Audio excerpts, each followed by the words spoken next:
السلام علیکم ناظرین، دیکھیں ابھی جو ہم موضوع لیا ہے اس کے بارے میں کئی بھائیوں نے کمنٹس کیے ہیں کہ سنگ رہنی پر یعنی بھی آپ بتائیں۔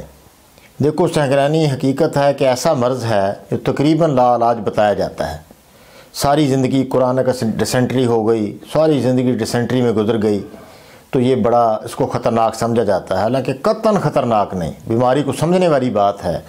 جب دیکھیں کھانا ہضم نہیں نہ ہوتا، غیر منہضم کھانا، تو کھانا کھاتے ہی بندہ لیٹرین کی طرف جائے، ایک لیٹرین کی حاجت ہو جائے تو اس کو سنگ رہنی کہتے ہیں۔ یہ بچوں میں اکثر ہوتا ہے، بڑوں میں بھی اکثر ہو جاتا ہے تو یہ کوئی ایسا مسئلہ نہیں، یہ معدے کی ٹھنڈ ہے، معدے کی اعصابی سوزش ہے، تو یہ مسئلہ ہے۔ دیکھو نا، جب ہم چولہے میں اگر آگ نہ ہو تو ہو سکتا ہے کہ اس کے اوپر کوئی چائے یا کھانا تیار کر لیں، تو اسی طرح معدے کے اندر اگر حرارت نہیں ہوگی یا تو اس میں پھر کچھ بھی نہیں ہوگا، وہ کھانا کیسے ہضم ہو سکتا ہے؟ وہ تو پھر اس کو پکانے آئیں گے، کبھی پتلے آئیں گے، اس طرح خراب ہی رہے گا معدہ اس کا۔ تو یہ معدے کی خرابی کے پیچھے ٹھنڈ ہے، اعصابی تحریک ہوتی ہے۔ تو عموماً اس میں پیچس کھانے کے فوراً بعد لیٹرین کی حاجت، پخانے سے کچی بو، غیر منہضم، تو اس میں 3-4 چیزیں ہیں، یہ آپ بنا لیں انشاءاللہ فوراً فائدہ ہونا شروع، فوراً 8-10 دن کھا لیں، ساری زندگی کے مسئلہ جو ہے جو حل ہو جاتا ہے انشاءاللہ۔ یہ تخم بھنگ لے لیں 50 گرام، چھلکا انار کے اوپر ایک چھلکا ہوتا ہے جو جیسے انار کھا لیتے ہیں تو بعد میں چھلکا بچتا ہے انار کا، وہ لے لیں، خشک مل جاتا ہے پنسار والوں سے، وہ لے لیں۔ گل دھاوا ہوتا ہے، دھاوے کے پھول، گل دھاوا، تو گٹھلی جامن، یہ جامن کی جو اندر گٹھلی ہوتی ہے وہ لے لیں، یہ ساری چیزیں لے لیں 50 گرام ہر چیز۔ بھنگ کے بیج، انار کا چھلکا، گل دھاوا اور جامن کی گٹھلی، یہ 50 گرام ہر چیز لے لیں۔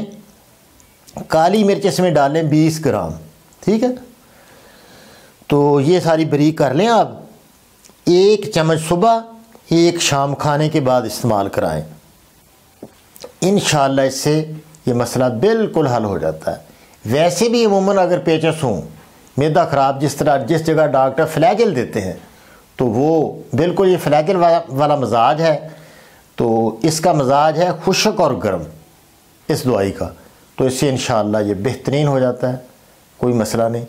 دار چینی آپ لے لیں، دار چینی، صرف دار چینی اور کالی ہرڑ، یہ نسخہ دوسرا ہے، یہ بھی آسان ہے۔ کالی ہرڑ اور دار چینی، اس کو پیس لیں، آدھا چمچ صبح دوپہر شام دینے سے کچھ دنوں میں یہ بھی ایک اکثیر پیچس ہے، ہر طرح کے پیچس اور معدے کی خرابی اس سے دور ہو جاتی ہے، جگر گرم ہو جاتا ہے، ہر مسئلہ ہضم ہونا شروع ہو جاتا ہے، کوئی مسئلہ نہیں ہے۔ یہ معمولی نسخے ہیں لیکن بہت ہی کام کرتے ہیں الحمدللہ، اس میں بڑی برکت ہے۔ تو اس طرح یہ سنگ رہنی کا علاج آپ کر سکتے ہیں۔ السلام علیکم ورحمۃ اللہ۔